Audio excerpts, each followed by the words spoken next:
ನಮಸ್ತೆ ವೀಕ್ಷಕರೇ, ನಮ್ಮ ಕರ್ನಾಟಕ ಸುದ್ದಿಗೆ ಸ್ವಾಗತ. ನಾನು ಸವಿತಾ ದೊಡ್ಡಯ್ಯ. ಪೋಷಕರ ನಡೆ ಸರ್ಕಾರಿ ಶಾಲೆಯ ಕಡೆ. ನೂತನ ಕಾರ್ಯಕ್ರಮಗಳಿಂದ ಮಕ್ಕಳಿಗಷ್ಟೇ ಅಲ್ಲ, ಪೋಷಕರಿಗೂ ಆಟ ಸ್ಪರ್ಧೆಗಳಂತಹ ಚಟುವಟಿಕೆಗಳಿಂದ ಉತ್ಸಾಹ ತುಂಬಿದ ಸರ್ಕಾರಿ ಶಾಲೆಯ ಶಿಕ್ಷಕರು ಮತ್ತು ಮಕ್ಕಳು. ಈ ಬಗ್ಗೆ ಒಂದು ಸ್ಟೋರಿ ಇದೆ ನೋಡಿ. ಪೋಷಕರ ನಡೆ ಸರ್ಕಾರಿ ಶಾಲೆಯ ಕಡೆ. ನೂತನ ಕಾರ್ಯಕ್ರಮಗಳಿಂದ ಮಕ್ಕಳಿಗಷ್ಟೇ ಅಲ್ಲ, ಪೋಷಕರಿಗೂ ಆಟ ಸ್ಪರ್ಧೆಗಳಂತಹ ಚಟುವಟಿಕೆಗಳಿಂದ ಉತ್ಸಾಹ ತುಂಬಿದ ಸರ್ಕಾರಿ ಶಾಲೆಯ ಶಿಕ್ಷಕರು ಮತ್ತು ಮಕ್ಕಳು. ಈ ದೃಶ್ಯ ಕಂಡುಬಂದದ್ದು ಎಲ್ಲಿ ಅಂತೀರಾ? ಕೊರಟಗೆರೆ ತಾಲೂಕಿನ ನೀಲಗೊಂಡನಹಳ್ಳಿ ಗ್ರಾಮ ಪಂಚಾಯಿತಿ ವ್ಯಾಪ್ತಿಯ ಹೊಸಳ್ಳಿ ಸರ್ಕಾರಿ ಶಾಲೆಯಲ್ಲಿ. ಶಾಲಾ ಆವರಣದಲ್ಲಿ ಪರಿಸರ ಹಾಗೂ ಮಹಾನ್ ವ್ಯಕ್ತಿಗಳ ಶಿಲೆಗಳ ಕಿರುಪರಿಚಯ ಮಕ್ಕಳಿನಿಂದ ಮಾಡಿಸಲಾಯಿತು. ಮಕ್ಕಳಿಗೆ ಓದು, ಆಟ ಸ್ಪರ್ಧೆ, ಬಹುಮಾನ ವಿತರಣೆ ಇವೆಲ್ಲ ಶಾಲೆಗಳಲ್ಲಿ ಸರ್ವೇ ಸಾಮಾನ್ಯ. ಆದರೆ ಪೋಷಕರಿಗೆ ಹುರುಪು, ಉತ್ಸಾಹ ಮೂಡಿಸಲು ಹಾಗೂ ತಮ್ಮ ಮಕ್ಕಳಿಗಾಗಿ ದಿನದ ಮುಕ್ಕಾಲು ಪಾಲು ಮೀಸಲಿಡುವ ಪೋಷಕರಿಗೆ ಹೊಸಳ್ಳಿ ಶಾಲೆಯ ಆಡಳಿತ ಮಂಡಳಿ ಹಾಗೂ ಶಿಕ್ಷಕರು ವಿಶೇಷ ಸ್ಪರ್ಧೆಗಳಾದ ರಂಗೋಲಿ ಸ್ಪರ್ಧೆ, ಬಾಲಿಂದ ಬಕೆಟ್, ಟೈರ್ ಓಡಿಸಿ ಬಾಟಲ್ ಬೀಳಿಸುವುದು, ಒಂದು ಕಣ್ಣು ಮುಚ್ಚಿ ಸೂಜಿ ದಾರ ಏರಿಸುವುದು, ನೀರಿನಲ್ಲಿರುವ ಲೋಟಕ್ಕೆ ಕಾಯಿನ್ ಹಾಕುವುದು, ಕಣ್ಣು ಕಟ್ಟಿ ಮಡಿಕೆ ಹೊಡೆಯುವುದು, ಇನ್ನು ವಿಶೇಷ ಗ್ರಾಮೀಣ ಕ್ರೀಡೆಗಳನ್ನು ಆಯೋಜಿಸಲಾಗಿತ್ತು. ಮಕ್ಕಳಂತೆ ಮಕ್ಕಳ ಜೊತೆಯಲ್ಲಿ ಶಾಲೆಯಲ್ಲಿ ಆಯೋಜಿಸಿದ ಎಲ್ಲ ಸ್ಪರ್ಧೆ, ಆಟಗಳನ್ನು ಬಹಳ ಹುರುಪಿನಿಂದ ಪೋಷಕರು ಪಾಲ್ಗೊಂಡು ಆಟವಾಡಿದರು. ಪೋಷಕರ ಜೊತೆ ಅವರಿಗೆ ಮಾರ್ಗದರ್ಶಕರಾಗಿ, ಸಹಾಯಕರಾಗಿ ಮಕ್ಕಳು ಖುಷಿಯಿಂದ ಆಟದಲ್ಲಿ ಭಾಗವಹಿಸಿದರು. ಸ್ಪರ್ಧೆಗಳಲ್ಲಿ ವಿಜೇತರಾದ ಪೋಷಕರಿಗೆ ಆಗಸ್ಟ್ 15ರ ಸ್ವತಂತ್ರ ದಿನಾಚರಣೆಯ ಕಾರ್ಯಕ್ರಮದಲ್ಲಿ ಬಹುಮಾನ ವಿತರಿಸಲಾಗುವುದು. ಇದೇ ಸಂದರ್ಭದಲ್ಲಿ ಮಾತನಾಡಿದ ಮುಖ್ಯ ಶಿಕ್ಷಕ ಎಸ್.ಕೆ. ನಾಗರಾಜು ಅವರು, ನಮ್ಮ ಶಾಲೆ ಮಾದರಿ ಶಾಲೆಯನ್ನಾಗಿ ಮಾಡುವಲ್ಲಿ ಪೋಷಕರ ಪಾತ್ರ ಬಹುದೊಡ್ಡದು ಎಂದರು. ಕಾರ್ಯಕ್ರಮದಲ್ಲಿ ಶಾಲಾ ಶಿಕ್ಷಕರು, ಎಸ್ಡಿಎಂಸಿ ಅಧ್ಯಕ್ಷರು, ಸದಸ್ಯರು, ಪೋಷಕರು ಹಾಗೂ ಗ್ರಾಮಸ್ಥರು, ಮಕ್ಕಳು ಉಪಸ್ಥಿತರಿದ್ದರು.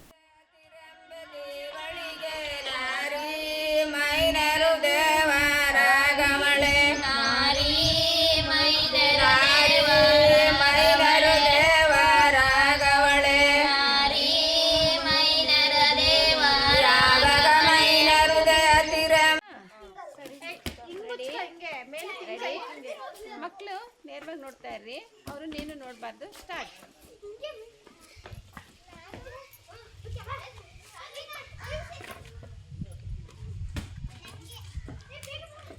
ಎಷ್ಟು ಅಲ್ಲೇ ಕೆಳಗಡೆ ಇಟ್ಕೊಳ್ಳಿ.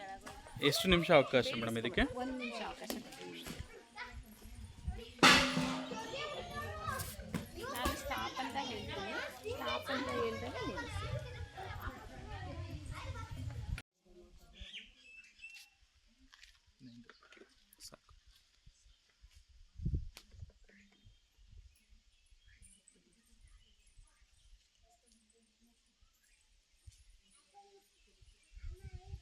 ಮಹಿಳೆಯರಿಗೆ ಆಯೋಜಿಸಿದ ಸೋಪಾನ ಪದದಲ್ಲಿ 3 ಜನ ಭಾಗವಹಿಸುತ್ತಾರೆ.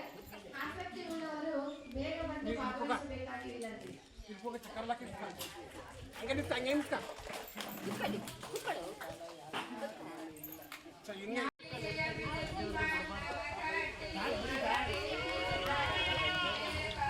ಎಲ್ಲ ಚಾಕ್ಲೇಟು.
ಹಾಂ ಹಾಕೋ ಹಾಕೋ.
ಕೊರಟಗೆರೆ ತಾಲೂಕು ನೀಲಗೊಂಡನಹಳ್ಳಿ ಗ್ರಾಮಕ್ಕೆ ಸೇರ್ಪಡೆಯಾಗಿರೋಂಥ ವಾಸಹಳ್ಳಿ ಇಲ್ಲಿ ಆಟ ಕಾರ್ಯಕ್ರಮವನ್ನು ಏರ್ಪಡಿಸಿದ್ದಾರೆ ಶಾಲೆ ಕಡೆಯಿಂದ.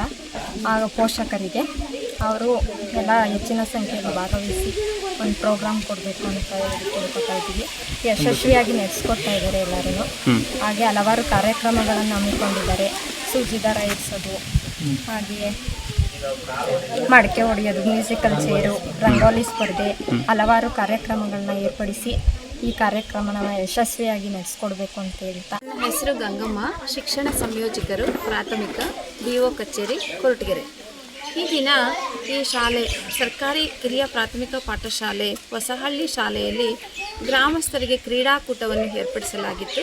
ಈ ಕ್ರೀಡಾಕೂಟದಲ್ಲಿ ಗ್ರಾಮಸ್ಥರು, ಮಕ್ಕಳು, ಹಿರಿಯರು, ಗಣ್ಯರು ಎಲ್ಲರೂ ಸಹ ತುಂಬ ಖುಷಿಯಿಂದ ಆಗಮಿಸಿದ್ದರು. ಸ್ವತಂತ್ರ ದಿನಾಚರಣೆಯ ಅಂಗವಾಗಿ ಪೂರ್ವಸಿದ್ಧತಾ ಕಾರ್ಯಕ್ರಮವಾಗಿ ಈ ಕ್ರೀಡಾಕೂಟವನ್ನು ಆಯೋಜನೆ ಮಾಡಲಾಗಿತ್ತು. ಈ ಕ್ರೀಡಾಕೂಟದಲ್ಲಿ ವಿವಿಧ ಸ್ಪರ್ಧೆಗಳನ್ನು ಅಂದರೆ ರಂಗೋಲಿ ಸ್ಪರ್ಧೆ, ಸೋಬಾನೆ ಪದ, ಸೂಜಿ ದಾರ, ಜ್ಞಾಪಕ ಶಕ್ತಿ ಸ್ಪರ್ಧೆ ಮುಂತಾದ ಸ್ಪರ್ಧೆಗಳನ್ನು ಮಹಿಳೆಯರಿಗೆ ಮತ್ತು ಪುರುಷರಿಗೆ ಪ್ರತ್ಯೇಕವಾಗಿ ಆಯೋಜನೆ ಮಾಡಿದ್ದಾರೆ.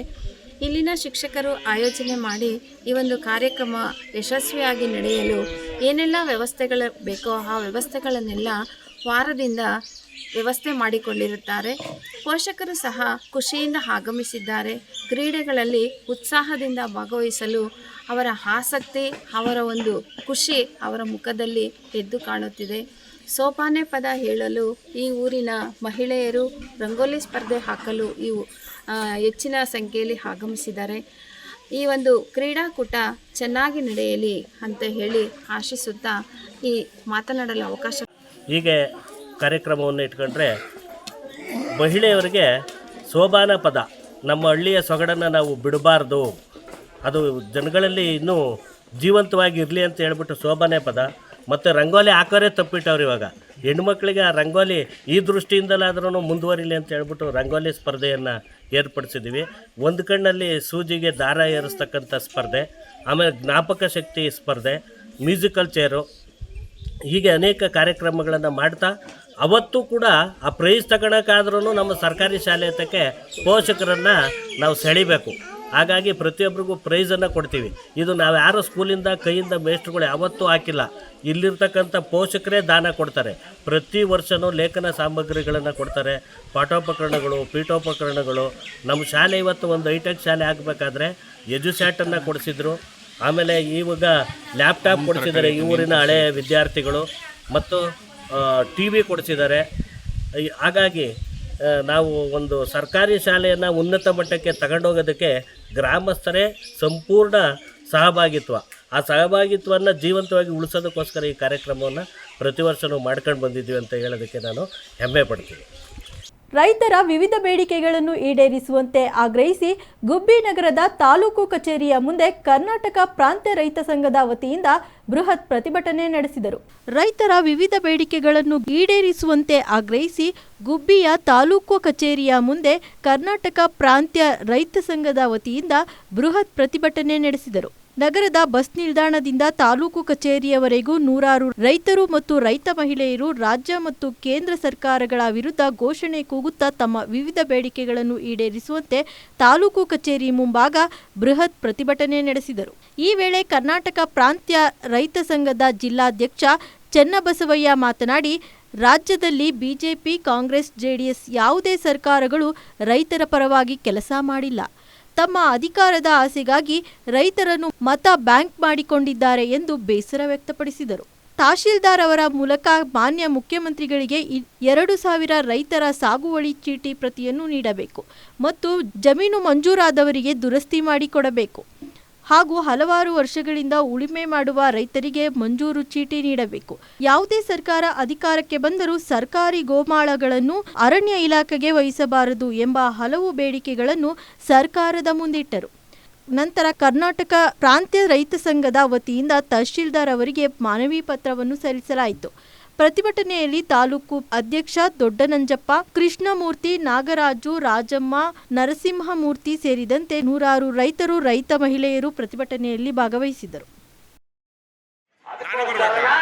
ನಾವು 57ನೇ ಫಾರ್ಮ್ ಅರ್ಜಿ ಹಾಕಿದವರು ಅವರಿಗೆ ಹಕ್ಕುಪತ್ರ ಕೊಡಬೇಕು.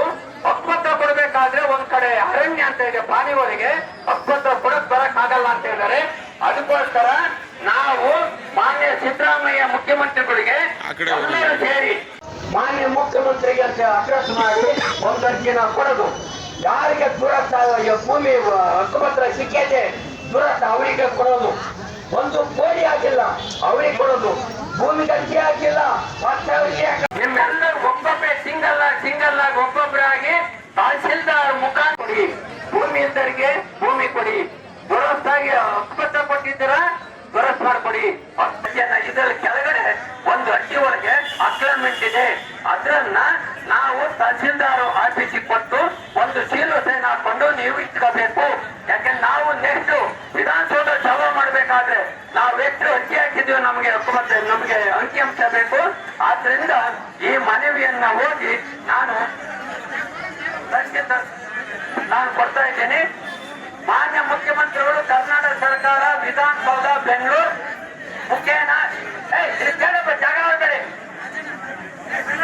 ತಹಶೀಲ್ದಾರ್ ಗುಬ್ಬಿ ತಾಲೂಕು ತುಮಕೂರು ಜಿಲ್ಲೆ ಮಾನ್ಯರೇ, ವಿಷಯ ಪತ್ರಕಂ ಸಾಗುವಳಿ ಸಕ್ರಮ ಕೋರಿ ಸಲ್ಲಿಸಿದ ಅರ್ಜಿಯನ್ನು ಮಾನ್ಯ ಮಾಡಿ ಹಕ್ಕುಪತ್ರ ಕೋರಿ ದಿನಾಂಕ 7/8/28 ಪ್ರತಿಭಟನೆ ನಡೆಸಿ ಸಲ್ಲಿಸಿದ ಮನವಿ ಪತ್ರ. ನಾನು ಸಾಗುವಳಿ ಮಾಡುತ್ತಿದ್ದ ಭೂಮಿ ರಾಜಾಜಿಂದಲೂ ಸರ್ಕಾರ ಕಂದ ಭೂಮಿಯಾಗಿರ್ತಾ ಇದೆ. ಆದರೆ ಇತ್ತೀನ ಕೆಲವು ವರ್ಷಗಳಲ್ಲಿ ಈ ಸಾಗುವಳಿ ಭೂಮಿಯನ್ನು ಅರಣ್ಯ ಹಿಂದೀಕರಣವಾಗಿದ್ದು ಇದೇ ನೆಪ ಹೇಳಿ ಒಕ್ಕಲೆಬ್ಬಿಸುವ ಪ್ರಯತ್ನ ನಡೆಸಿದೆ. ಆದ್ದರಿಂದ ಅರಣ್ಯ ಹಿಂದೀಕರಣ ರದ್ದುಪಡಿಸಿ ಹಿಂದಿನಂತೆ ಸರ್ಕಾರಿ ಕಂದಾಯ ಭೂಮಿಯಾಗಿ ಮರುಸ್ಥಾಪಿಸಿ ಹಕ್ಕುಪತ್ರ ಭೂಮಿಯ ಪಾಣಿಯಲ್ಲಿ ಅರಣ್ಯ ಹಿಂದೀಕರಣ ರದ್ದುಪಡಿಸಿ ಮನೆ ನಿವೇಶನ ಇಲ್ಲದವರಿಗೂ ಬಲವಂತ ಹಾಗೂ ಅನ್ಯಾಯದ ಸ್ವಾಧೀನ ಭೂಮಿಯನ್ನು ಕೈಬಿಡಲು ಪತ್ರಕಂ ಸಾಗುವಳಿ ಚೀಟಿ ನೀಡಲು ಕ್ರಮವಹಿಸಬೇಕೆಂದು ಈ ಮೂಲಕ ಅರ್ಜಿಯನ್ನು ಸಲ್ಲಿಸಿದ್ದು ಪತ್ರಕಂ ಸಾಗುವಳಿದಾರರಿಗೆ ಅನುಕೂಲ ಮಾಡಿಕೊಡಬೇಕು. ಈ ಮೂಲಕ ತಮ್ಮಲ್ಲಿ ವಿನಂತಿಸಿಕೊಳ್ಳುತ್ತೇವೆ. ಈ ಮನವಿ ಪತ್ರವನ್ನ ತಹಶೀಲ್ದಾರ್ ಅವರಿಗೆ ಕೊಡ್ತಾ ಇದ್ದೀವಿ. ಈ ಮನವಿ ಪತ್ರವನ್ನ ಮಾನ್ಯ ಮುಖ್ಯಮಂತ್ರಿಗಳಿಗೆ ತಹಶೀಲ್ದಾರ್ ಸಾಹೇಬರು ಕಳಿಸಬೇಕು ಅಂತ ನಿಮ್ಮೆಲ್ಲರ ಪರವಾಗಿ ಕೇಳ್ಕೊಳ್ತಾ ಇದ್ದೀವಿ.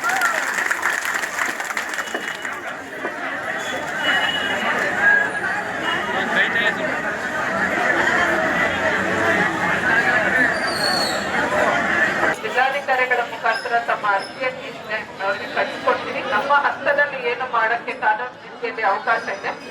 ತಮ್ಮ ಹಂತದಲ್ಲಿ ಮಾಡ್ತೀವಿ ಅಂತ ಪತ್ರ ಧನ್ಯವಾದ. ಆಗಸ್ಟ್ 12ರಂದು ಸೋಮವಾರ ತುರುವೇಕೆರೆ ತಾಲೂಕು ಕರ್ನಾಟಕ ಬ್ಯಾಂಕ್ ಎದುರು ನಡೆಯುವ ಹೋರಾಟದಲ್ಲಿ ಮಧುಗಿರಿ ತಾಲೂಕಿನ ರೈತ ಸಂಘದ ಎಲ್ಲ ಕಾರ್ಯಕರ್ತರು ಮತ್ತು ಹೋರಾಟಗಾರರು ಪಾಲ್ಗೊಳ್ಳುತ್ತಿದ್ದಾರೆ ಎಂದು ರೈತ ಸಂಘ ಪತ್ರಿಕಾಗೋಷ್ಠಿಯಲ್ಲಿ ತಿಳಿಸಿದೆ. ಆಗಸ್ಟ್ 12ರಂದು ಸೋಮವಾರ ತುರುವೇಕೆರೆ ತಾಲೂಕು ಕರ್ನಾಟಕ ಬ್ಯಾಂಕ್ ಎದುರು ನಡೆಯುವ ಹೋರಾಟದಲ್ಲಿ ಮಧುಗಿರಿ ತಾಲೂಕಿನ ರೈತ ಸಂಘದ ಎಲ್ಲ ಕಾರ್ಯಕರ್ತರು ಮತ್ತು ಹೋರಾಟಗಾರರು ಪಾಲ್ಗೊಳ್ಳುತ್ತಿದ್ದಾರೆ ಎಂದು ಪತ್ರಿಕಾಗೋಷ್ಠಿಯಲ್ಲಿ ತಿಳಿಸಿದೆ. ಬ್ಯಾಂಕುಗಳು ರೈತರ ರಕ್ತ ಹೀರುತ್ತಿವೆ, ಬಡವರ ಜೀವ ಹಿಂಡುತ್ತಿವೆ ಎಂದು ಮಧುಗಿರಿ ತಾಲೂಕು ರೈತ ಸಂಘ ಆಪಾದಿಸಿದೆ. ಖಾಸಗಿ ಬ್ಯಾಂಕ್ನ ಹುನ್ನಾರಕ್ಕೆ ತುರುವೇಕೆರೆಯ ರೈತ ಜೀವ ತೆತ್ತಿದ್ದಾನೆ. ಇದನ್ನು ಖಂಡಿಸಿ ಬರುವ ಸೋಮವಾರದಂದು ತುರುವೇಕೆರೆಯಲ್ಲಿ ಪ್ರತಿಭಟನೆ ನಡೆಸಲಾಗುವುದು ಎಂದು ರೈತ ಸಂಘ ಕರೆ ನೀಡಿದೆ. ಸುಮಾರು 80,000 3 ಕಂತುಗಳಲ್ಲಿ ಮರುಪಾವತಿಯನ್ನು ಸಹ ಮಾಡಿದ್ದಾರೆ. 7ನೇ ತಾರೀಕು ಇದೇ ತಿಂಗಳು 7ನೇ ತಾರೀಕು ಆ ಕರ್ನಾಟಕ ಬ್ಯಾಂಕ್ನವರು ಸುಮಾರು 34,80,000ಕ್ಕೆ ಆ ಜಮೀನನ್ನ ಹರಾಜು ಮಾಡಿದ್ದಾರೆ.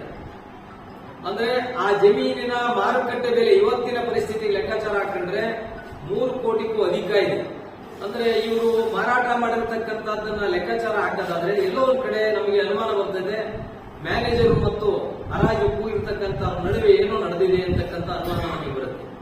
ಆಮೇಲೆ ನಾವು ಹೇಳೋದೇನು ಅಂದ್ರೆ ಇವತ್ತು ರೈತ ಅರ್ಧ ಬೆಲೆಗೆ ಅನ್ನವನ್ನು ಬೆಳೆದು ಈ ದೇಶದ ಜನರಿಗೆ ಕೊಡ್ತಾ ಬಂದಿದ್ದಾರೆ. ಮೊದಲಿಗಿಂತ ಸಹ ರೈತ ಯಾವತ್ತೂ ಸಾಲಗಾರನಲ್ಲ, ಸರ್ಕಾರನೇ ಬಾಕಿದಾರ ಅಂತಂದೇಳಿ ನಮ್ಮ ನಾಯಕರು ಹಿಂದೆ ಪ್ರೊಫೆಸರ್ ನಂಜನಸ್ವಾಮಿ, ಪುಟ್ಟಣ್ಣಯ್ಯ ಮತ್ತು ಸುಂದರೇಶ್ ಘೋಷಣೆ ಮಾಡಿದ್ದಾರೆ. ನಾವು ಬೆಳೆದಂತ ಬೆಳೆಗೆ ಇವರು ನಿಜವಾಗಿಯೂ ಲಾಭದಾಯಕ ಬೆಲೆಯನ್ನು ಕೊಡಬೇಕಾಯಿತು, ಕೊಟ್ಟಿಲ್ಲ. ಆ ಕಾರಣಕ್ಕೆ ಸರ್ಕಾರವೇ ಬಾಕಿ ಇರೋದ್ರಿಂದ ಸರ್ಕಾರ ಆ ಸಾಲವನ್ನು ತುಂಬಿಕೊಳ್ಳಿ ಅಂತಕ್ಕಂಥ ಒಂದು ಮಾತನ್ನ ನಾವು ಬಹಳ ವರ್ಷಗಳಿಂದ ಹೇಳ್ಕೊಂಡು ಬರ್ತಲೇ ಇದ್ದೀವಿ. ಸರ್ಕಾರವನ್ನು ಒಪ್ಕೊಂಡಿದೆ. ಸನ್ಮಾನ್ಯ ಬಂಗಾರಪ್ಪನವರು ಮುಖ್ಯಮಂತ್ರಿ ಆದಂತ ಸಂದರ್ಭದಲ್ಲಿ ಈ ಮಾತನ್ನು ಅವರೇ ಬಾಹುಬಾಯಿಂದಲೇ ಬಂದಿದ್ದು. ಹೌದು, ನೀವು ಸಾಲಗಾರರಲ್ಲ, ನಿಮ್ಮ ಎಲ್ಲ ಉತ್ಪನ್ನಗಳು ಅತಿ ಕಡಿಮೆ ದರಕ್ಕೆ ನಾವು ಕೊಂಡ್ಕೊಂಡಿದ್ದೇವೆ, ನಾವು ಸರ್ಕಾರನೇ ಬಾಕಿದಾರರು ಅಂತಕ್ಕಂಥ ಮಾತನ್ನ ಸರ್ಕಾರ ಒಪ್ಕೊಂಡಿದೆ. ಆ ಕಾರಣಕ್ಕೆ ರೈತರ ಎಲ್ಲ ಕೃಷಿ ಸಾಲಗಳನ್ನ ಸರ್ಕಾರವೇ ತುಂಬಬೇಕು, ರೈತ ಯಾವತ್ತು ಸಾಲಗಾರನಲ್ಲ ಅಂತಕ್ಕಂಥ ಮಾತನ್ನ ನಾವಿವತ್ತು ಹೇಳ್ತಾ ಇದ್ದೇವೆ. ಈಗ ಏನು ಹರಾಜಾಗಿದೆ ಕೃಷ್ಣಪ್ಪ ಅವರ ಜಮೀನು, ಅದು ವಾಪಸ್ ಯಾವುದೇ ಕಾರಣಕ್ಕೂ ಆ ರೈತ ಬೀದಿ ಪಾಲಾಗಲಿಕ್ಕೆ ಕರ್ನಾಟಕ ರಾಜ್ಯ ರೈತ ಸಂಘ ಬಿಡೋದಿಲ್ಲ. ಕಾರಣ ಏನಪ್ಪಾ ಅಂದ್ರೆ ಆ ಜಮೀನಿನ ಉದ್ಯೋಗ ಬಿಟ್ರೆ ಬೇರೆ ಏನು ಗೊತ್ತಿಲ್ಲ ಕೃಷ್ಣಪ್ಪ ಅನ್ನೋದು. ರೈತರಿಗೆ ಏನು ಗೊತ್ತಾಗಲ್ಲ ಬೇಸಾಯ ಮಾಡೋದಂದ್ರೆ. ಆ ಕಾರಣಕ್ಕೆ ಹಿಂದೆ ನಾವು ರೈತರ ಜಮೀನನ್ನ ಹರಾಜಾಗಿದ್ದನ್ನ ವಾಪಸ್ ಕೊಡಿಸಿದ್ವಿ. ರೈತರ ಜಮೀನುಗಳ ಪಾತ್ರೆ, ಪಗಡೆ, ದನ ಕರ ಹಿಡಿದು ಮುಟ್ಟುವ ಹಾಕೊಂಡಿದ್ದನ್ನೆಲ್ಲ ವಾಪಸ್ ಕೊಡಿಸಿದ್ವಿ. ಯಾವುದೇ ಕಾರಣಕ್ಕೂ ರೈತರ ಜಮೀನು ಹರಾಜು ಮಾಡಕ್ ನಾವು ಬಿಡೋದಿಲ್ಲ. ಈ ಟೆಂಡರ್ನ ಕ್ಯಾನ್ಸಲ್ ಮಾಡಬೇಕು, ಅವನ ಅಸಲನ್ನ ಮಾತ್ರ ಕಟ್ಟಿಸಿಕೊಂಡು ಮಿಕ್ಕ ಹಣನ ಬಿಡಬೇಕು, ಆ ರೈತನ ಉಳಿಸ್ಬೇಕು. ಒಂದು ವೇಳೆ ತಾವು ಜಮೀನು ಬಿಡದೆ ಹೋದ್ರೆ ಯಾವುದೇ ಕಾರಣಕ್ಕೂ ಆ ಜಮೀನು ಬಿಟ್ಟು ಮಾಡಿರ್ತಕ್ಕಂಥ ಮಾಲೀಕ ಆ ಜಮೀನೊಳಗೆ ಬರೋದಕ್ಕೆ ಅವಕಾಶ ಇಲ್ಲ, ನಾವು ಬಿಡೋದು ಇಲ್ಲ.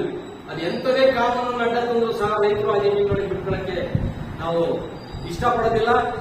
ನಾವು ಅದಕ್ಕೆ ತಡೆಯಕ್ಕೆ ನಾವು ಸಿದ್ಧ ಇದ್ದೀವಿ. ಆ ಕಾರಣಕ್ಕೆ ನಾಳೆ ತುಮಕೂರಿನಲ್ಲಿ ನಾವೊಂದು ಪತ್ರಿಕಾ ಹೇಳಿಕೆಯನ್ನು ಸಹ ಬಿಡುಗಡೆ ಮಾಡ್ತೇವೆ. ಸಂಬಂಧಪಟ್ಟಂತ ಲೀಡ್ ಬ್ಯಾಂಕ್ ವ್ಯವಸ್ಥಾಪಕರನ್ನು ಸಹ ಭೇಟಿ ಮಾಡ್ತೇವೆ, ಅವರಿಗೂ ಸಹ ಒಂದು ಇನ್ವಿಟೇಷನ್ ಕೊಡ್ತೇವೆ. ರಾಜ್ಯದ ಮೂಲೆ ಮೂಲೆಯಿಂದ ಎಲ್ಲ ಜಿಲ್ಲೆಗಳಿಂದ ನಾಯಕರು ಬರ್ತಾ ಇದ್ದಾರೆ. ಈ ಒಂದು ರೈತ ವಿರೋಧಿ ನೀತಿಯನ್ನ ಸರ್ಕಾರ ಕೂಡಲೇ ವಾಪಸ್ ಆಗಬೇಕು. ಇಡೀ ಕರ್ನಾಟಕದಲ್ಲಿ ಎಲ್ಲೂ ರೈತರ ಜಮೀನು ಈ ರಾಜ್ಯಕ್ಕೆ ನಾವು ಬಿಡೋದಿಲ್ಲ, ಮಾಡಲೂಬಾರದು. ಕೂಡಲೇ ಕರ್ನಾಟಕ ಸರ್ಕಾರ ಈ ಕಾಯ್ದೆಯನ್ನು ರದ್ದು ಮಾಡಬೇಕು. ಮತ್ತೆ ಈಗ ಏನು ರೈತರ ಸಾಲಗಳು ಬಾಕಿ ಇದ್ದಾವೆ, ಬರ ಇರೋದ್ರಿಂದ ಉತ್ತರ ಕರ್ನಾಟಕದಲ್ಲಿ ಅತಿವೃಷ್ಟಿಯಾಗಿದೆ, ಈ ಭಾಗದಲ್ಲಿ ಬರ ಇದೆ. ಆ ಕಾರಣಕ್ಕೆ ಸದ್ಯಕ್ಕೆ ಸಾಲನ ವಸೂಲಿ ಮಾಡತಕ್ಕಂಥದನ್ನ ಮುಂದೂಡಬೇಕು. ಬೆಳೆ ಉತ್ತಮವಾದ ಬೆಳೆ ಆದರೆ 40,000 ಕಟ್ಟೋದಕ್ಕೆ ಕಾಲಾವಕಾಶ ಕೊಟ್ಟು ರೈತರಿಂದ ಕಟ್ಟಿಸಿಕೊಳ್ಳಕ್ಕೆ ನಮ್ಮದೇ ಅಭ್ಯಂತರ ಇಲ್ಲ. ಒಂದು ವೇಳೆ ತಾವು ಕಟ್ಟಿಸಿಕೊಳ್ಳದೆ ಆದರೆ ಅವರ ಆರ್ಥಿಕ ಸ್ಥಿತಿ ಚೆನ್ನಾಗಿದ್ರೆ OTS ನಲ್ಲಾದ್ರೂ ತಾವು ತುಂಬಿಕೋಬಹುದು. ಈಗ ಕೆಲವು ಬ್ಯಾಂಕ್ನವರು ಯಾವುದು ಸ್ಟೇಟ್ ಬ್ಯಾಂಕ್ ಆಫ್ ಇಂಡಿಯಾ ಕೇವಲ 10% ಅಸಲನ್ನ ಕಟ್ಟಿ ಸಾಕು, ನಾವು ಮಿಕ್ಕಿದ್ನೆಲ್ಲ ನಮ್ಮ ಲಾಭಾಂಶಗಳು ತುಂಬ್ಕೊಂತೀವಿ ಅಂತ ಒಳ್ಳೆ ಕೆಲಸನ ಮಾಡ್ತಾ ಇದೆ. ನಾವಿವತ್ತು ಶ್ಲಾಘನೆ ಮಾಡಬಹುದಂತ ಬ್ಯಾಂಕ್ನವರು. ಸರಿ, ಬೇರೆ ಬ್ಯಾಂಕ್ನವರು ಕಡಿಮೆ ಲಾಭಾಂಶ ಹೊಂದಿರತಕ್ಕಂಥ ಬ್ಯಾಂಕ್ಗಳು ಕನಿಷ್ಠ ಬಡ್ಡಿ ಚಕ್ರಬಡ್ಡಿಯನ್ನು ಬಿಟ್ಟು ಅಸಲು ಮಾತ್ರ ಕಟ್ಟಿಸ್ಕೊಳ್ತಕ್ಕಂಥ ಕೆಲಸನೂ ಮಾಡಬಹುದು. ಅದನ್ನಾದ್ರೂ ಮಾಡಲಿ. ಯಾವ ಕಾರಣಕ್ಕೂ ಜಮೀನು ಹರಾಜು ಮಾಡಿಕೊಡುದು ಅಂತಕ್ಕಂಥ ಮಾತನ್ನ ನಾನಿವತ್ತು ಪ್ರಸ್ತಾಪ ಮಾಡ್ತಾ ಇದ್ದೇನೆ. ನಾವು ಸಹ ತುಮಕೂರು ಜಿಲ್ಲೆಯ ಎಲ್ಲ ತಾಲೂಕುಗಳಿಂದ ಕನಿಷ್ಠ ನಾವು ಮಧೀರಿಂದ 30 ಜನ ಆ ಒಂದು ಹೋರಾಟದಲ್ಲಿ ಭಾಗವಹಿಸ್ತಾ ಇದ್ದೇವೆ. ಶಿರಾದಿಂದ ಬರ್ತಾ ಇದ್ದಾರೆ, ಕೊರಟಗೆರೆಯಿಂದ ಬರ್ತಾ ಇದ್ದಾರೆ, ತುಮಕೂರು ಮತ್ತು ಗುಬ್ಬಿ ತಾಲೂಕುಗಳಿಂದ ಸಹ ಬರ್ತಾ ಇದ್ದಾರೆ. ರಾಜ್ಯ ಸಮಿತಿಯಿಂದ ಮತ್ತು ವಿವಿಧ ಜಿಲ್ಲೆಗಳ ನಾಯಕರೆಲ್ಲ ಆ ಒಂದು ಇದಕ್ಕೆ ಬರ್ತಾ ಇದ್ದಾರೆ. ಸರ್ಕಾರ ಕೂಡಲೇ ಘರ್ಷಣೆಗೆ ಅವಕಾಶ ಮಾಡಿಕೊಡ್ಬಾರ್ದು. ನಾವು ಯಾವ ಕಾರಣಕ್ಕೂ ರೈತನ ಜಮೀನನ್ನ ಬಿಡಿಸದೆ ನಾವು ವಾಪಸ್ ಬರೋ ಜನ ಅಲ್ಲ. ಅವನಿಗೆ ತಿನ್ನಕ್ಕೆ ಆಧಾರವಾಗಿರ್ತಕ್ಕಂಥದ್ದು ಭೂಮಿ ಒಂದೇ. ಅದರಿಂದ ಅವನಿಗೆ ಏನು ಆಧಾರವಾಗಿದೆ ಆ ಭೂಮಿಯನ್ನು ವಾಪಸ್ ನೀಡಬೇಕು ಅಂತಕ್ಕಂಥ ಒಂದು ಒತ್ತಾಯವನ್ನು ಈ ಒಂದು ಸಂದರ್ಭದಲ್ಲಿ ಮಾಡ್ತೇವೆ. ಅದ್ರ ಜೊತೆಯಲ್ಲಿ ಮಧುಗಿರಿ ತಾಲೂಕು ನಿರಂತರವಾಗಿ ಮಳೆನೇ ಅವಲಂಬಿಸಿ ಬದುಕ್ತಾ ಇರತಕ್ಕಂಥ ಕೃಷಿ ಪ್ರಧಾನವಾದಂತಹ ಒಂದು ಪ್ರದೇಶ. ಆದ್ರಿಂದ ಎತ್ತಿನ ಹೊಳೆ ಯೋಜನೆ ಏನು ಇವತ್ತು ಜಾರಿ ಮಾಡಿದೆ ಸರ್ಕಾರ, ಆ ಎತ್ತಿನ ಹೊಳೆಯ ಯೋಜನೆಯನ್ನ ತುರ್ತಾಗಿ ಅನುಷ್ಠಾನ ಮಾಡಬೇಕು. ಈಗಾಗಲೇ ಪೈಪ್ಲೈನ್ ಕಾಮಗಾರಿ ಸಾಕಷ್ಟು ಬಂದಿದೆ, ಅದನ್ನ ಪೂರ್ಣಗೊಳಿಸಬೇಕು. ತುರ್ತಾಗಿ ಕೆರೆಗಳಿಗೆ ನೀರು ಬಿಡಬೇಕು. ನಾವು ಬಹಳಷ್ಟು ವರ್ಷಗಳಿಂದ ಕಾತರವಾಗಿ ಕಾಯ್ತಾ ಇದ್ದೇವೆ. ಆ ಕೆರೆಗಳಲ್ಲಿ ನೀರು ಬಿಟ್ಟು ಅಂತರ್ಜಲನ ಹೆಚ್ಚಿಸಿ ಕನಿಷ್ಠ ಕುಡಿಲಿಕ್ಕೆ ಒಂದು ಶುದ್ಧವಾದ ನೀರನ್ನು ಕೊಡಲಿ ಅಂತಕ್ಕಂಥ ಒಂದು ಮಾತನ್ನ ಹೇಳ್ತಾ ಕೂಡಲೇ ಎಲ್ಲ ಇಡೀ ಜಿಲ್ಲೆಯ ಸಾಲಗಾರರು, ಸುಸ್ತಿದಾರರು ಎಲ್ಲ ಸಹ ಬ್ಯಾಂಕ್ ಹತ್ರ ಬರಬೇಕು. ಆ ಬ್ಯಾಂಕಿನ ಚಳುವಳಿ ಮತ್ತು ಹೋರಾಟದಲ್ಲಿ ಪಾಲ್ಗೊಳ್ಳಬೇಕು ಅಂತ ನಾನು ವಿನಂತಿ ಮಾಡ್ತಂತ.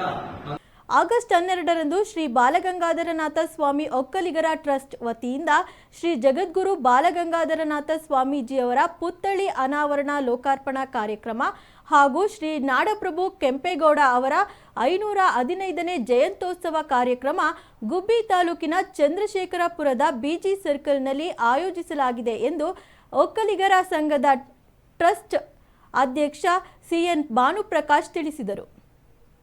ಆಗಸ್ಟ್ 12ರಂದು ಶ್ರೀ ಬಾಲಗಂಗಾಧರನಾಥ ಸ್ವಾಮಿ ಒಕ್ಕಲಿಗರ ಟ್ರಸ್ಟ್ ವತಿಯಿಂದ ಶ್ರೀ ಜಗದ್ಗುರು ಬಾಲಗಂಗಾಧರನಾಥ ಮಹಾಸ್ವಾಮೀಜಿಯವರ ಪುತ್ಥಳಿ ಅನಾವರಣ ಲೋಕಾರ್ಪಣೆ ಹಾಗೂ ಗೋಪುರ ಕಲಶ ಪ್ರತಿಷ್ಠಾಪನೆ ಮತ್ತು ಶ್ರೀ ನಾಡಪ್ರಭು ಕೆಂಪೇಗೌಡರ 115ನೇ ಜಯಂತ್ಯೋತ್ಸವ ಕಾರ್ಯಕ್ರಮ ಗುಬ್ಬಿ ತಾಲೂಕಿನ ಸಿಎಸ್ಪುರ ಗ್ರಾಮದ ಚಂದ್ರಶೇಖರಪುರದ ಬಿಜಿ ಸರ್ಕಲ್ನಲ್ಲಿ ಆಯೋಜಿಸಲಾಗಿದೆ ಎಂದು ಒಕ್ಕಲಿಗರ ಟ್ರಸ್ಟ್ ಅಧ್ಯಕ್ಷ ಸಿಎನ್ ಭಾನುಪ್ರಕಾಶ್ ತಿಳಿಸಿದರು.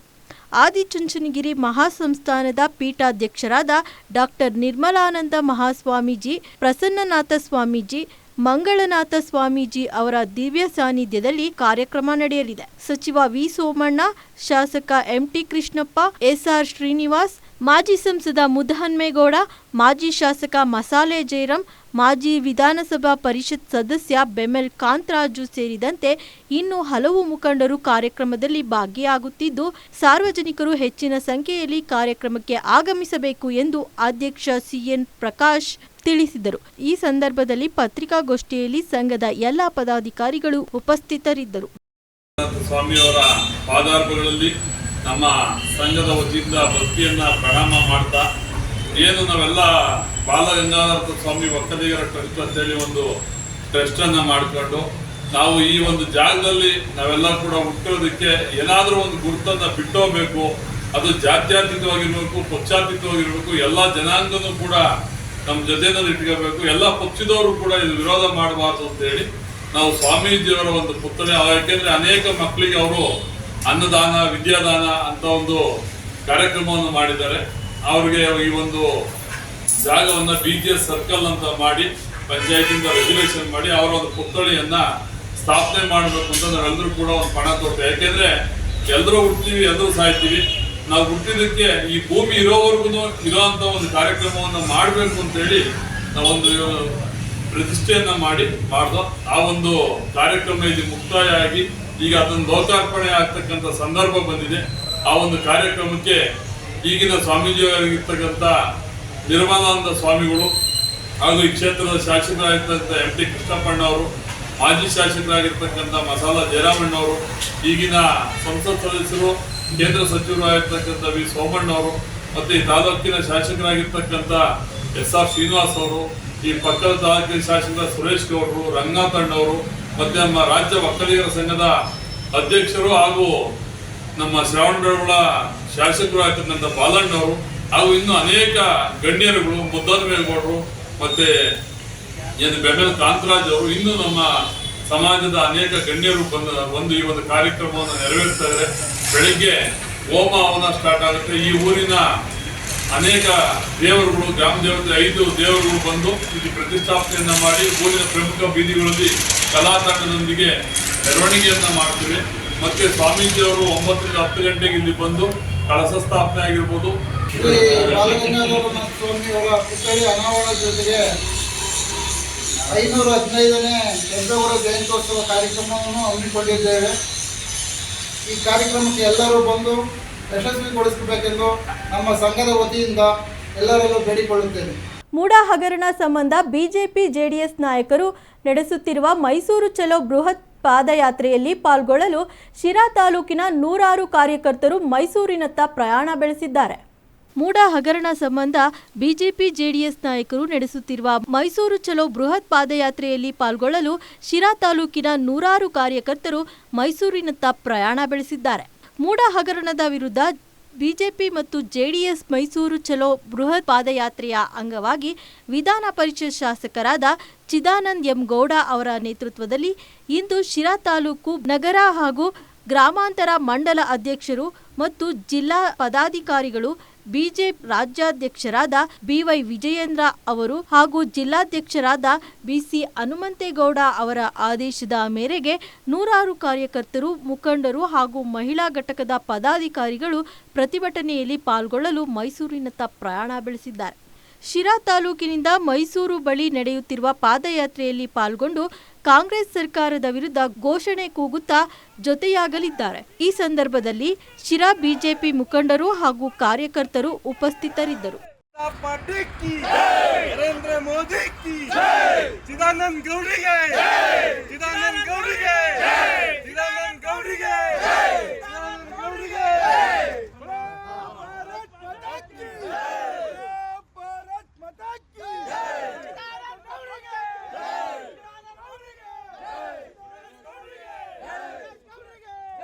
ಸುರೇಶ್ ಗೌಡರಿಗೆ ಚಿದಾನಂದ ಗೌಡರಿಗೆ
ಎರಡ್ 2020ರ ಟೋಕಿಯೋ ಒಲಿಂಪಿಕ್ನಲ್ಲಿ ಬೆಳ್ಳಿ ಪದಕ ಗೆದ್ದಿದ್ದ ಭಾರತದ weight ಲಿಫ್ಟರ್ ಮೀರಾಬಾಯಿ ಚಾನು ಅವರಿಗೆ ಪ್ಯಾರಿಸ್ ಒಲಿಂಪಿಕ್ನಲ್ಲಿ ಪದಕ ಕೈತಪ್ಪಿದೆ.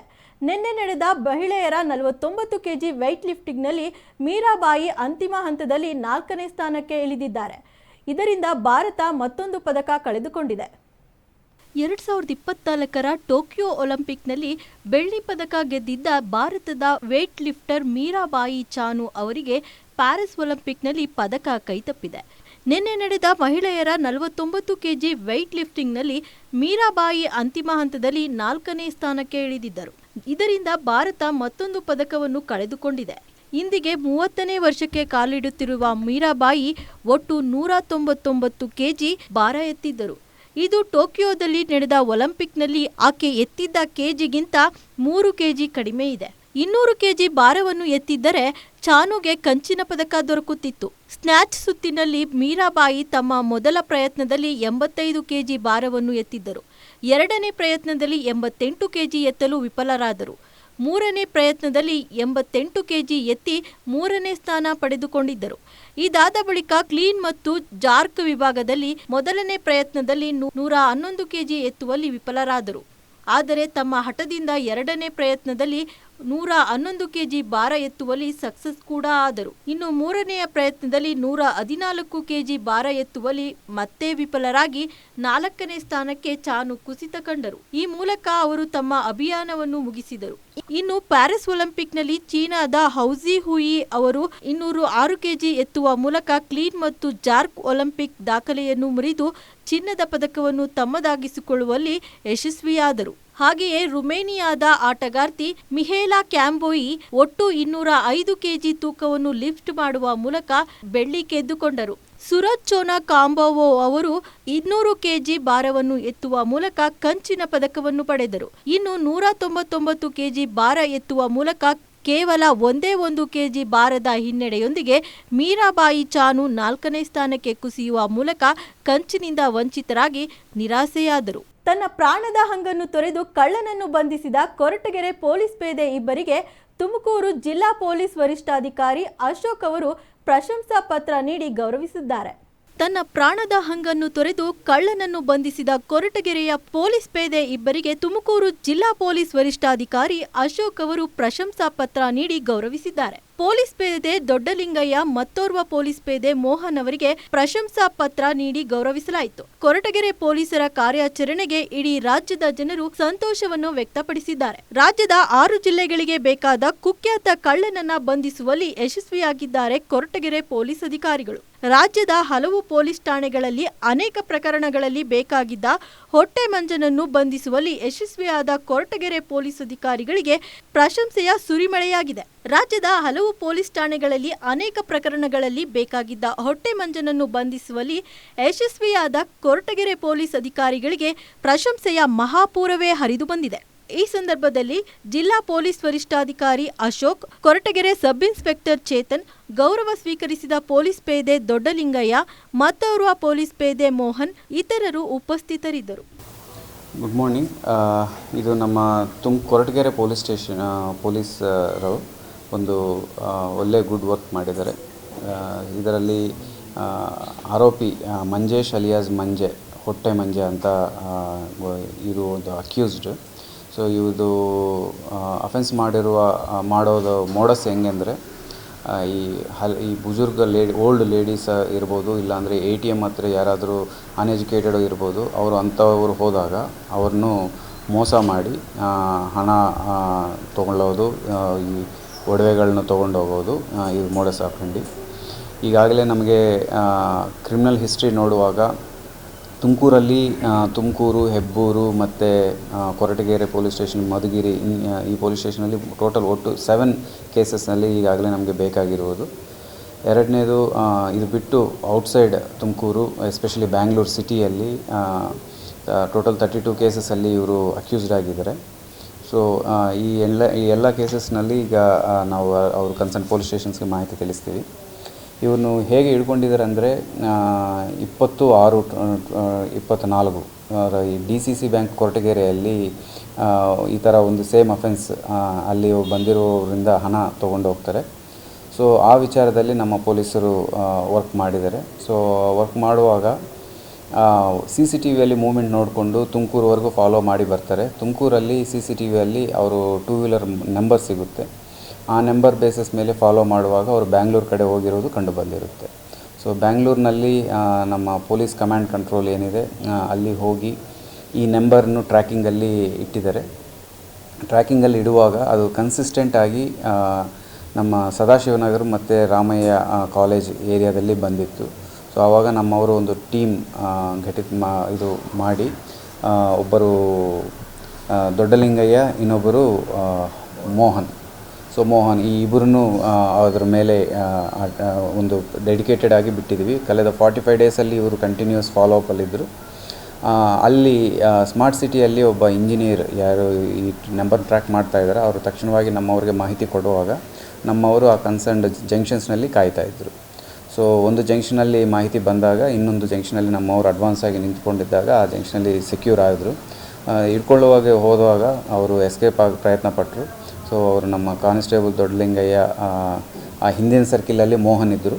ಸೊ ಇಬ್ಬರು ಸೇರಿ ಸಕ್ಸಸ್ಫುಲ್ಲಾಗಿ ಅವ್ರನ್ನ ಹಿಡ್ಕೊಳ್ಳೋಕೆ ಬಂದು, ಸೊ ಈ ಸದಾಶಿವನಗರ ಸರ್ಕಿಲಲ್ಲಿ ದೊಡ್ಡಲಿಂಗಯ್ಯ ಅವರು ಹಿಡ್ಕೊಳ್ಳುವಾಗ ಪ್ರಯತ್ನಪಟ್ಟರು. ಅದೇ ಟೈಮ್ನಲ್ಲಿ ಅವರು ಎಸ್ಕೇಪ್ ಆಗುವಾಗ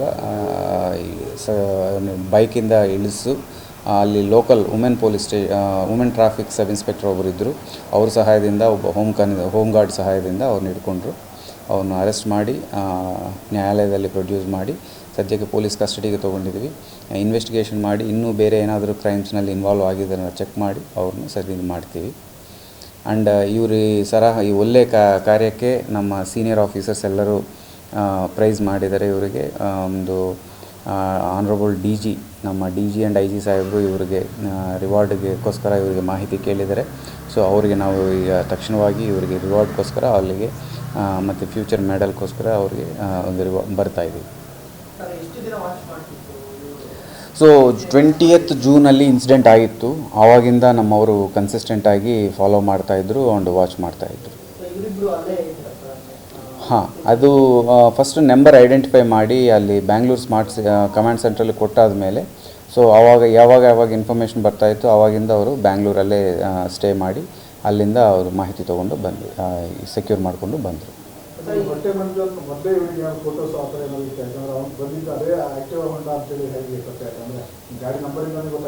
ಸ್ಮಾರ್ಟ್ ಸಿಟಿಯಲ್ಲಿ ಫೇಸ್ ಒಂದೆರಡು ಸಾರಿ ಟ್ರೇಸ್ ಆಗಿತ್ತು. ಸೊ ಅದರಿಂದ ಐಡೆಂಟಿಫೈ ಮಾಡಿಕೊಂಡು ಸೆಕ್ಯೂರ್ ಮಾಡಿದ್ದಾರೆ. ಸದ್ಯಕ್ಕೆ ನಮ್ಮ ಹತ್ರ ರೌಡಿ ಶೀಟ್ ಏನೂ ಇಲ್ಲ. ಸೊ ಈಗ ಓಪನ್ ಮಾಡ್ತೀವಿ. ಆ್ಯಂಡ್ ಬ್ಯಾಂಗ್ಳೂರಲ್ಲಿ ಏನಾದರೂ ಇದ್ದರೆ ಅವ್ರ ಇಂಟಿಮೇಷನ್ ತೊಗೊಂಡು ಅವರು ಎಲ್ಲಿ ಜಾಗ ಇದ್ದಾರೆ ಅಲ್ಲಿ ನಮ್ಮ ಹತ್ರ ಬಿ ರೌಡಿ ಶೀಟ್ ಒಂದು ಓಪನ್ ಮಾಡ್ಕೊಳ್ತೀವಿ. ಸೊ ನಮ್ಮ ಹತ್ರ 7 ಇದ್ದಾವೆ.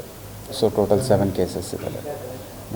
ಈಗ ವಾಂಟೆಡ್ 7ನಲ್ಲಿ ವಾಂಟೆಡ್ ಇದೆಲ್ಲ ಆಗಿರೋದು ಲಾಸ್ಟ್ ಇಯರ್ ಅಕ್ಟೋಬರಿಂದ ಸ್ಟಾರ್ಟ್ ಮಾಡಿ ಈಗ ಮೊನ್ನೆ ಜೂನ್ ತನಕ 7 ಕೇಸಸ್ ಆಗಿದ್ದಾವೆ.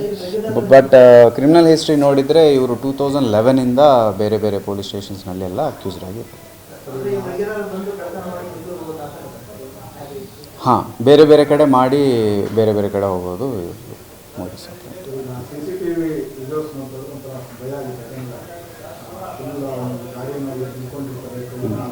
ಹೌದು, ಭಾಳ ಬ್ರೇವ್ ಎಫರ್ಟ್ಸ್. ಒಂದು ಕೈಗೆ ಫಿಂಗರ್ಗೆ ಇಂಜುರಿ ಆಗಿದೆ, ಕೈಗೆ ಒಂದಿಷ್ಟು ಇಂಜುರಿ ಆಗಿದೆ. ಸೊ ಇಮಿಡಿಯೇಟ್ ಫಸ್ಟ್ ಏಡ್ ಮಾಡಿಸಿದ್ವಿ ಆ್ಯಂಡ್ ಸದ್ಯಕ್ಕೆ ಏನು ಇಶ್ಯೂ ಏನಿದೆ.